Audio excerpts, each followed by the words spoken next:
नाजरीन आदाब। आज हम अपनी बात में अपनी ही बात करेंगे, यानी बढ़ती हुई आबादी की बात।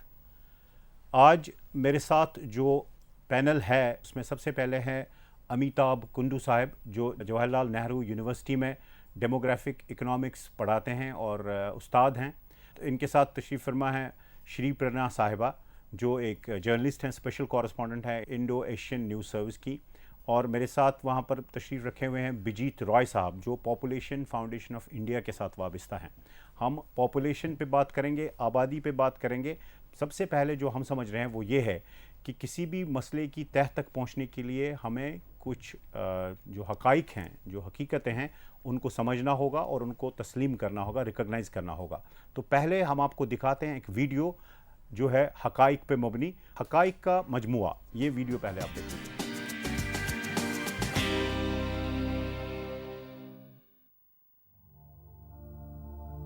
भारत रुकबे की लिहाज से दुनिया का 7वां और आबादी के लिहाज से दूसरा बड़ा मुल्क है। मुल्क की तरक्की में तेजी से बढ़ती हुई आबादी एक बड़ी रुकावट है। भारत में तेजी से बढ़ती हुई आबादी हमारी हुसूलियाबियों पर पानी फेरती है। अगर हम 500 तुलबा के लिए स्कूल शुरू करते हैं तो 5000 तुलबा दाखिले के लिए इंतज़ार में होते हैं। यही सूरत हाल अस्पतालों की है। सन 1950 की दहाई के अवाइल में भारत में एक खातून औसतन 6 बच्चों को जन्म देती थी। हमें आबादी के टाइम बम का सामना करना पड़ा और हमारा मुल्क आबादी में ज़बरदस्त इजाफे को रोकने की कोशिश करने वाला पहला मुल्क था। निस्फ सदी बाद शरह पैदाइश घटकर निस्फ रह गई है, लेकिन काफ़ी ज़्यादा आबादी अब भी भारत के सामने दरपेश मसाइल में सरफ़हरिस्त है।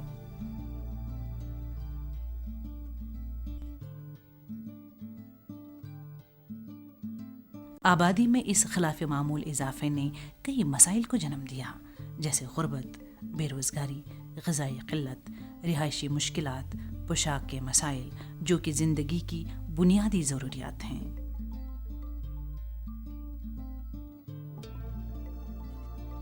सन 2011 मुर्दमशुमारी, भारत की आबादी 121 करोड़ हो गई है। 62.37 करोड़ मर्द और 58.65 करोड़ ख़वातीन। साबिक़ा दहाई में 18.15 करोड़ अफराद का इजाफा। आबादी में इजाफे की शरह 17.64%। फ़ी मुरबा किलोमीटर में 382 अफराद फ़ी 1000 मर्दों के मुकाबले 940 ख़वातीन। शरह ख़ानदगी 64.83 से बढ़कर 74.04% हो गई।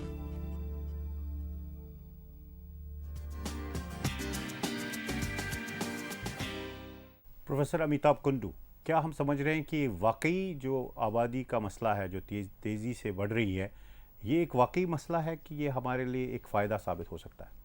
देखिए, ये बताया जाता है कि बढ़ती हुई आबादी हमारे देश के लिए, हमारे मुल्क के लिए रुकावट बन सकती है। कुछ हद तक ये सही भी है, लेकिन आज हमारा मुल्क इस स्टेज पर पहुंचा हुआ है कि अगले 2 डिकेड्स में हमारा मुल्क दुनिया के बाकी मुल्कों की तुलना में सबसे आगे होगा डेमोग्राफिक डिविडेंड के मामले में। हमारे यहाँ 15 से 60 साल तक अगर आप जो आबादी है उसकी प्रतिशत जो है वो दुनिया के दूसरे देशों से, चाइना से भी अधिक होगा। अगर हम इस डेमोग्राफिक डिविडेंड का सही इस्तेमाल कर सकते हैं तो निश्चित रूप से हमारी जो आर्थिक विकास का जो दर है उसको 7-8% रखने में परेशानी नहीं होगी। इसके लिए आवश्यक यह है कि हम आबादी का सही इस्तेमाल कर सकें और सही स्किल फॉर्मेशन कर सकें, जिसमें चाइना हमसे काफ़ी आगे है। हमें इस आबादी को सही ढंग से ट्रेनिंग और स्किल फॉर्मेशन करनी पड़ेगी। श्री पन्ना साहिबा, आप हमें बता दीजिए कि वाकई क्या आपको लग रहा है कि फैक्ट लिस्ट है आबादी के सिलसिले में? जैसे प्रोफेसर कुंडू ने कहा, ये सच है कि ये आबादी हमारी मदद कर सकती है, पर ये भी सच्चाई है कि इंडिया में जो इंफ्रास्ट्रक्चर ग्रोथ है, जैसे हेल्थ में सपोर्ट करने के लिए या एजुकेट करने के लिए, स्किल डेवलप करने के लिए, वो हमारे पास नहीं है। हमारी जो इंफ्रास्ट्रक्चर है एजुकेशन और हेल्थ सेक्टर्स में, वो आबादी से एटलीस्ट, इनको ज़्यादा पता होगा, 1/4 चल रही है मेरे ख्याल से, इफ़ नॉट लेस। तो अगर हम उसका इस्तेमाल नहीं कर सकते हैं तो फिर बेरोज़गारी और अनएजुकेटेड वर्कफोर्स का कोई फ़ायदा नहीं है आज की दुनिया में। बिजीत रॉय, हम आपसे ये जानना चाहेंगे, आपका पर्सपेक्टिव हमारे लिए डॉक्टर फैक्ट्स कुंडू जानने के- के लिए सबसे डॉक्टर- इम्पोर्टेंट है। हाँ, डॉक्टर कुंडू के मुद्दे पे मैं कुछ तथ्यों को सामने रखना चाहूँगा, कुछ facts which are emerging from the past experiences. पिछले अगर 3 दशकों को अगर हम लोग देखें, 5.2 हमारा टोटल फर्टिलिटी रेट था, कुल प्रजनन दर था, वो 3 दशकों में आज घट के 2.6 पे आ गया है। करीब 9 राज्य हैं जहाँ पे फर्टिलिटी रिप्लेसमेंट लेवल पे आ गई है। सो ये एक बहुत बड़ा ये है। और ख़ास करके हम लोग देखें, अगर शहरी क्षेत्रों की बात कर रहे हैं तो आज टोटल फर्टिलिटी रेट 1.9 है, जो कि एक काफ़ी ये है, अच्छा ये है हमारे लिए।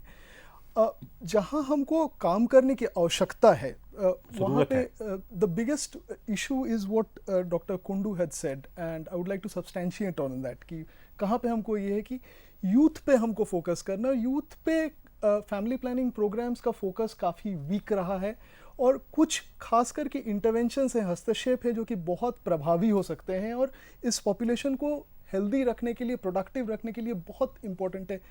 3 चीज़ बहुत ज़रूरी है इस interventions around delaying age at marriage, very critical. The second is delaying the first birth, क्योंकि 18% ये है कि जो teenage pregnancies हो रहे हैं, that has implications on maternal health, and the other part of it is around spacing, जन्म अंतराल को बढ़ाया जाए। तो इन चीज़ों को पे अगर सरकार ध्यान दे तो हमको लगता है this population can become very productive, very healthy, and can contribute to the development of India.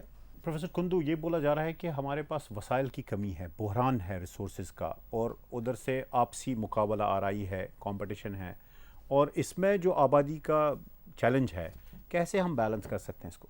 देखिए, आबादी का चैलेंज को बैलेंस करने के संदर्भ में, कॉन्टेक्स्ट में मैं ये कहना चाहूँगा कि हमारी ग्रोथ रेट आज से 2 दशक पहले 2.2% प्रतिवर्ष हुआ करता था। अभी ये घट के 1.6 के आसपास पहुंच चुका है। मेरे ख्याल से ये तो 2001-11 के आंकड़े हैं, अभी और भी कम हो गया है। क्षेत्रीय विषमता, रीजनल इनइक्वालिटी, ये बहुत इंपॉर्टेंट है। जहां साउथ में जो बताया रॉय साहब ने कि रिप्लेसमेंट लेवल के पास पहुंच चुका है, आबादी में बढ़ने का दर काफ़ी कम हो गया है, वो अपने आप को सिर्फ रिप्लेस कर रही है। लेकिन नॉर्थ में बिहार को देखिए, छत्तीसगढ़ को देखिए, राजस्थान, सिर्फ उड़ीसा को छोड़ के, उड़ीसा में आबादी बढ़ने का दर कम इसलिए है क्योंकि मोर्टेलिटी वहाँ पर बच्चों के मरने का दर अधिक है। तो मुझे लगता है जो श्री पन्ना ने जो कहा कि जितना इन्वेस्टमेंट हेल्थ, स्वास्थ्य, शिक्षा, तालीम के लिए जो करना चाहिए, और जो स्किल डेवलपमेंट जो करना चाहिए, जिससे हमारी जो आबादी है, देखिए 14 साल तक तो बच्चे स्कूल में पढ़ रहे थे, लेकिन 14 के बाद में बच्चे स्कूल से निकल जाते हैं, लड़कियां घर में चली जाती हैं घर का काम करने, और लड़के जो है लेबर मार्केट में चले जाते हैं विदाउट एनी स्किल। मुझे लगता है स्किल फॉर्मेशन अगर हम नहीं कर पाएंगे तो इस जो डेमोग्राफिक डिविडेंड का जो सही फायदा होना चाहिए वो नहीं हो पाएगा। आबादी में श्रीपन्ना उन्हीं इलाकों में या उन्हीं एरियाज़ में इजाफा होता है जहाँ पर लोग जॉब मार्केट में विदाउट एनी स्किल या जो हुनर के बगैर दाखिल होते हैं। उसके बारे में आपका क्या फैक्ट क्या है? नहीं, इंडिया में जो मेजर आबादी की प्रॉब्लम है वो ठीक है अनएजुकेटेड सेक्टर्स में है, बट हमारी जो सोच है मुझे लगता है वो काफ़ी स्क्यूड है अभी तक। बिकॉज हमारे यहाँ अभी भी middle class, upper middle class families को छोड़ के बच्चों को रोज़गार का साधन अभी भी माना जाता है। 14 साल तक कोई स्कूल जा सकता है, उसके बाद लड़कियां घर का काम करती हैं, वो भी इनकम जनरेट ही होता है उससे, और लड़कों को जैसे किसी भी कहीं भी मजदूरी में लगा दिया जाता है।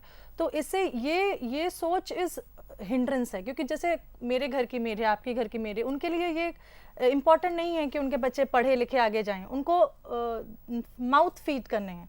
तो उसके लिए ये सरकार ने काफ़ी कुछ किया है, अवेयरनेस है। एनआरएचएम ने जैसे मैटरनल मोर्टालिटी काफ़ी हद तक रिड्यूस की है और काफ़ी इम्प्रूवमेंट हुआ है। लेकिन हमारी मैटरनल मोर्टालिटी की जो टारगेट है, हाँ, वो बहुत दूर है, बहुत मिलेनियम डेवलपमेंट गोल से वहां पर बहुत ज्यादा डेफिसिट होने वाला है। मैसिव डिफरेंस है। इसकी वजह से वो इंफ्रास्ट्रक्चर, जैसे even if we have a policy मगर इंफ्रास्ट्रक्चर नहीं है implementation करने के लिए इंफ्रास्ट्रक्चर हमारे पास बिल्कुल नहीं है। बुनियादी ढांचा होना जरूरी है। बिजित रॉय, ये बता दीजिए, जो बिलो पॉवर्टी लाइन जो हमारी है उसमें आबादी की वजह से कोई फर्क नहीं आ रहा है। जो बिलो पॉवर्टी लाइन में हमारे लोग हैं, उसके बारे में क्या फैक्ट्स हैं, क्या हकीकतें क्या हैं आबादी की वजह से? It does affect. लेकिन I have a very different dimension to looking at population and how किस तरह से इस पे हमको आगे बढ़ना चाहिए। देखिए, अगर भौगोलिक स्थिति को अगर हम लोग देख रहे हैं, भौगोलिक ये से करीब अगर हम लोग देख रहे हैं, आज 19-17 करीब राज्य हैं जो कि रिप्लेसमेंट लेवल तक पहुंचने वाले हैं 2012 से लेके 14 तक। 2098 से केरला से शुरू होके एक ये है। 3 राज्य हैं जैसे डॉक्टर कुंडू ने कहा जो कि मूव कर जाएंगे 2013-14 तक, उड़ीसा, गुजरात, हरियाणा। लेकिन हमको जहां फोकस करना है ये करीब 3 या 4 राज्य हैं जो कि पूरा ये फर्क लाएगा। अगर हम लोग बात कर रहे हैं जो बिगेस्ट चेंज अगर हम लोग बात कर रहे हैं तो वो है उत्तर प्रदेश, जहां की 22% हमारी जनसंख्या है या होने वाली है। दूसरा है बिहार और राजस्थान। ये कुल मिला के ये पूरा चेंज लाएगा। और यहाँ पे हमारी स्वास्थ्य की सुविधाएं, हमारी जैसे आप बोल रहे थे गरीबी रेखा के नीचे के परिवार और सारे वो वहां पर ठीक है, तो सारी कमजोर ये Okay, वहां है। please.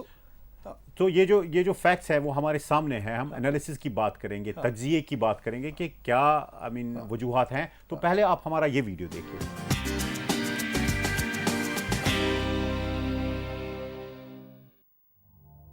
आबादी भारत का एक बहुत बड़ा अवामी मसला है। इसकी तारीख और मुस्तकबिल में तबाहकुन असरात से हम आंखें नहीं मूंद सकते। पिछले 11 साल में भारत में आबादी में शरही इजाफा 17.64% रहा। यही शरह ब्राज़ील में 15.38%, अमेरिका में 10.94% और चीन में 5.35% रही।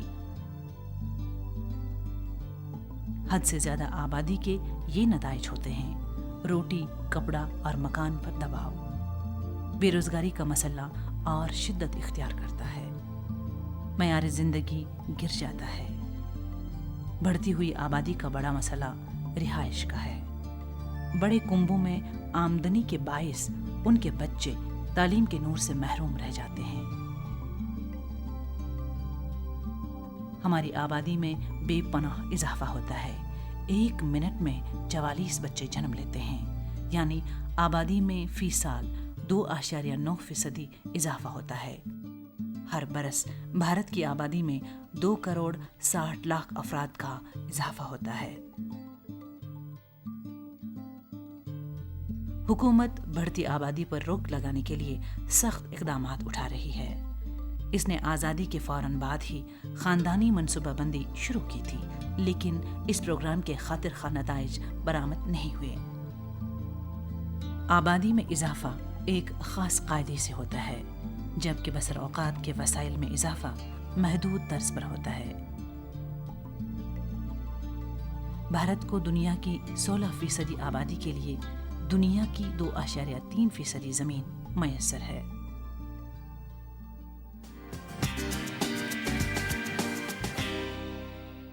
प्रोफेसर कुंदू, ये था हमारा हकाइक का तज्जिया। आप पहले जेंडर पर्सपेक्टिव से हमें बता दीजिए कि क्या हुआ है और क्या लग रहा है कि होना चाहिए। देखिए, मैं समझता हूं कि हमारे मुल्क के लिए सबसे ज़्यादा एम्बैरसिंग बात यह है, पॉपुलेशन ग्रोथ को तो हमने कंट्रोल कर लिया है, जैसे रॉय साहब ने बताया कि काफ़ी सारे स्टेट्स में हम लोग कर पाएंगे। लेकिन सोचिए, आज़ादी के बाद भी स्त्री पुरुष का जो रेशियो है वो गिरता चला गया, पिछले 1 दशक 1.5 दशक को छोड़। बिल्कुल।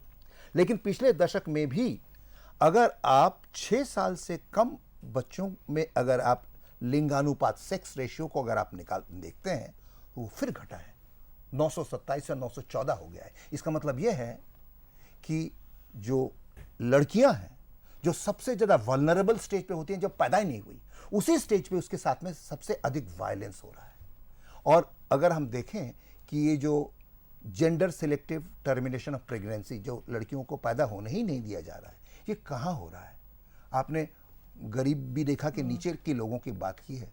अगर आप आर्थिक दृष्टिकोण से देखें तो आप देखेंगे कि जो रिच हैं वो वहां पर ज्यादा सेक्स रेशियो जो है वो एडवर्स है, लड़कियां वहां पर कम है, जबकि गरीबों में लड़के का अनुपात उतना खराब नहीं है जितना कि धनी वर्ग में है, जो रिच लोगों में है, जो आसुदाहाल लोग हैं। बिल्कुल सही है। उनमें जो है ये टेक्नोलॉजी जो है उनको मदद कर रहा है, जो अपने फैमिली को एक कमोडिटी की तरह ट्रीट कर रहे हैं कि लड़का चाहिए कि लड़की चाहिए। हम टेलीविजन जिस तरह खरीदते हैं उस तरह से हम तय करते हैं कि लड़की हम लेके आते हैं। ओके, श्री प्रणय, समझा ये जा रहा है कि अगर ख़वातीन तालीम के नूर से महरूम हों, क्योंकि अक्सर ज़्यादा आबादी होती है तो सबसे बड़ी कैजुअलिटी जो टारगेट है वो लड़कियां ही रहती हैं, तो उस सिलसिले में आप क्या कहेंगी? ये ज़्यादा एजुकेशन पर्सपेक्टिव नहीं है। जैसे एफ्लुएंट सोसाइटीज़ में जो माएँ अग्री करती हैं कि हाँ सेक्स सिलेक्टिव अबॉर्शंस करेंगे, वो बहुत ज़्यादा अनपढ़ या इलिटरेट नहीं होती हैं। ये थोड़ा सा इकोनॉमिक इंडिपेंडेंस है और बहुत ज़्यादा सोशल प्रेशर है। जैसे हम कोई टीवी बड़ा खरीद लाते हैं घर पे क्योंकि वो स्टेटस सिंबल है, मेरे ख्याल से हमारे देश में वो एक स्टेटस सिंबल हो गया है। तो ये प्लस एक शादी में इन लॉज का प्रेशर, फैमिली प्रेशर, एवरीथिंग, और वो जो लड़का खानदान को आगे बढ़ाता है वाला जो वो है, मेरे ख्याल से ये एक पर्सपेक्टिव है। एक दूसरी मैसिव पर्सपेक्टिव है डाउरी, क्योंकि हमारे देश में जितनी आप ऊंचाइयों में जाएंगे डाउरी उतनी बढ़ती जाती है। ये बॉटम अप है, तो वो बहुत मेजर फैक्टर प्ले करता है। मिस्टर बिजित रॉय, आपका स्पेशल जाविये निगाह है, नुक्ते नज़र है, क्या आप बता दीजिए हमें क्या आपको लग रहे हैं फैक्टर्स जो रिस्पॉन्सिबल है हमारी आबादी? निर्णय लेने की क्षमता अगर को देखें तो सबसे बड़ी ये है कि निर्णय लेने की क्षमता महिला में तब आती है जब उसके पास एक बैकअप हो, दूसरा इकोनॉमिक इंडिपेंडेंस हो, साथ में शिक्षा का बहुत बड़ा कोरिलेशन देखा गया है हेल्थ के हर एक सूचकांक को इम्प्रूव करने के लिए। और मैं यहाँ देखता हूँ कि फैमिली प्लानिंग का जो ये है या स्पेसिंग बहुत बड़ी क्षमता देती है महिला को, कि अगर अभी क्या होता है, अगर ये देखें कि teenage pregnancies after pregnancies spacing जो है, ठीक है, बर्थ इंटरवल को बढ़ाने से महिला को ज़्यादा समय मिलता है खुद के लिए, उसके शिक्षा के लिए, उसके बच्चों के देखभाल के लिए, उसका आय उपार्जन करने के लिए, वे बाहर जाके एम्प्लॉयमेंट के लिए। तो ये दोनों चीज़ें कोरिलेटेड हैं, women's empowerment, education along with family planning. So it is an integrated thing. Yeah, it has to be an integrated approach. Okay. हर किसी का अपना एक विजन होता है, एक रहता है कि हम कहाँ पर हैं और हमें कहाँ पर पहुँचना चाहिए। तो इस सिलसिले में हम आप एक छोटा वीडियो एक दिखाएंगे, फिर हम बात करेंगे कि हम सबका विजन क्या है आबादी के सिलसिले में। विजन देख लीजिए।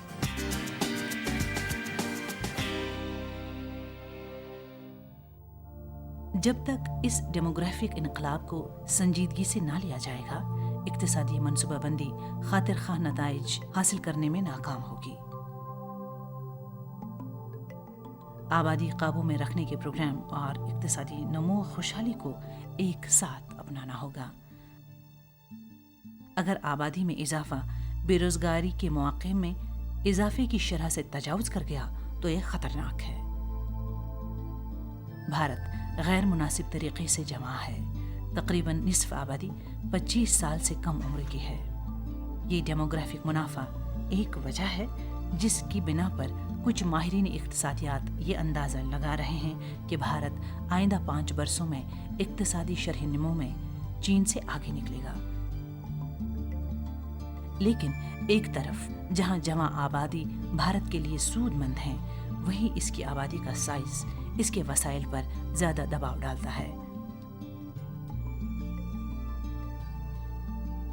भारत के लिए अमल करने का वक्त आ चुका है।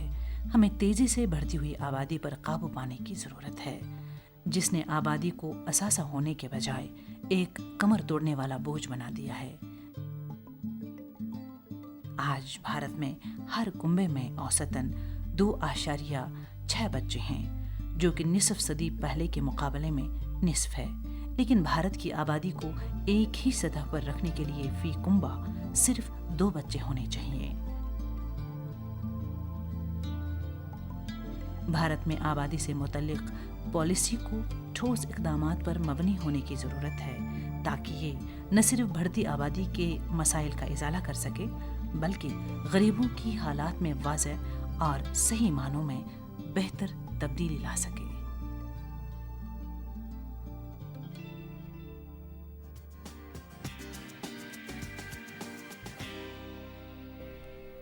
ये था हमारे लिए अहदाफ या टारगेट्स का मुकर्रर होना, अहदाफ का तयन। प्रोफेसर अमिताभ साहब, हमें ये बता दीजिए, जो यहाँ पर माइनॉरिटीज़ हैं और जो सचर कमेटी का रिपोर्ट वगैरह है, अक्सर ये माना जाता है कि कुछ कम्युनिटीज़ कुछ एरियाज़ में ज़्यादा आबादी की वजह से इनकलाब आ चुका है, कुछ में कम है, तो आप उसको किस नज़र से देखते हैं, किस नज़रिए से देखते हैं? देखिए, जब आप फ्यूचर विजन की बात कर रहे हैं, एक बहुत ही गलत और ख़तरनाक किस्म का जो प्रोपेगेंडा टाइप का जो प्रोजेक्शन किया जा रहा है, मैं उसके बारे में कुछ कहना चाहूँगा। मैं नहीं समझता कि ये बहुत लोग इसको मानते हैं।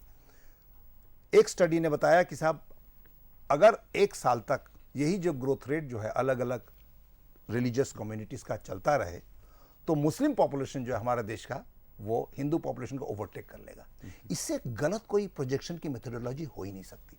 अगर आप आंकड़ों को देखें तो आप देखेंगे कि मुस्लिम्स में आबादी के इजाफा होने का जो रेट है वो कुछ हाई है, इसलिए क्योंकि शिक्षा का दर कम है, आर्थिक स्तर वो कम है। अगर इसके लिए आप कंट्रोल करें तो आप देखेंगे कि कोई डिफरेंस नहीं। यानी तालीमी और इक्तिसादी नाबराबरी है, वो मसाइल है। इन दोनों चीज़ों को अगर आप अलग कर सकें स्टैटिस्टिकली, तो आप देखेंगे कि कोई फर्क नहीं है। दूसरी बात मैं जो कहना चाहूँगा कि आबादी में जो इजाफे होने का जो रेट है उसमें कमी आई है, हिंदुओं में भी आई है, मुस्लिम कम्युनिटी में आई है। लेकिन अगर आप पिछले 2 दशकों में देखें तो मुस्लिम कम्युनिटी में जो गिरावट आई है वो हिंदू कम्युनिटी की गिरावट से अधिक है। इसका मतलब यह है कि पास्ट ग्रोथ को लेकर प्रोजेक्ट करना यह निश्चित रूप से एक गलत और मिस्चीवियस प्रकार का रिसर्च है, और इससे इस बारे में हमें आगाह करनी चाहिए। ओके, आपका विजन श्रीप्रणा क्या है कि क्या होना चाहिए? थोड़ा सा इनसे मैं बोलना चाहूँगी कि मैं बिल्कुल सहमत हूँ, और एक मेजर इशू जो है वो हम इग्नोर करते हैं कि जो मुस्लिम पॉपुलेशन है वो उस स्तर ऑफ सोसाइटी से है जो सबसे वन ऑफ द बैकवर्ड हैं। तो वो हिंदू के साथ अगर कंपेयर करें उस सेम लेवल में, तो उनका रेट ऑफ पॉपुलेशन ग्रोथ भी सेम ही होगा। तो हम उसको ब्रांड नहीं कर सकते हैं कि ये कम्युनिटी वाइज, वो उस पर्टिकुलर क्लास में सबके सिमिलर प्रॉब्लम्स हैं। जब तक सरकार उनको हेल्थ बेनिफिट्स नहीं पहुंचाएगी, जब तक उनको एजुकेशन नहीं पहुंचाएगी, तो ये प्रॉब्लम्स रहेंगी। अभिजीत रॉय, क्या माइनॉरिटीज, खास करके religious ethnic minorities, displace communities पे एक्सेस की सबसे बड़ी इश्यूज है। इंफ्रास्ट्रक्चर सबसे वीक है उन एरियाज में, ह्यूमन रिसोर्स पहुंचना नहीं चाहता है उन एरियाज में। तो जब हम लोग बात करते हैं यूनिवर्सल अप्रोच का, खास करके उसमें भी हम लोग देखें कि खास करके इन वर्गों पे विशेष रूप से ध्यान दिया जाए, ना कि इनको वंचित किया जाए सेवाओं को।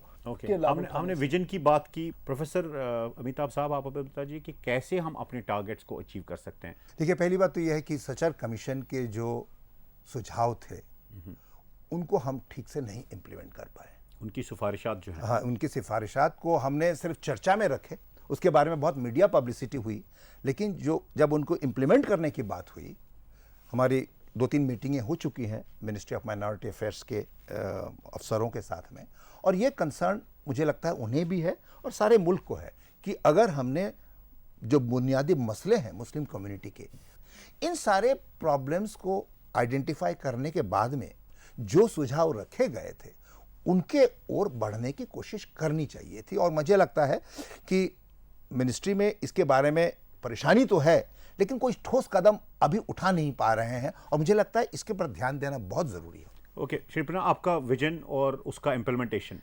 सरकार के पास कुछ बहुत अच्छी पॉलिसीज़ हैं जो उन्होंने इम्प्लीमेंट करने की कोशिश की है, जैसे नेशनल रूरल हेल्थ मिशन है, rural development ministry, homestead bill, ये सब बहुत ही अच्छी, पर उनका इम्प्लीमेंटेशन ग्राउंड लेवल पे बहुत कम होता है हमारे देश में।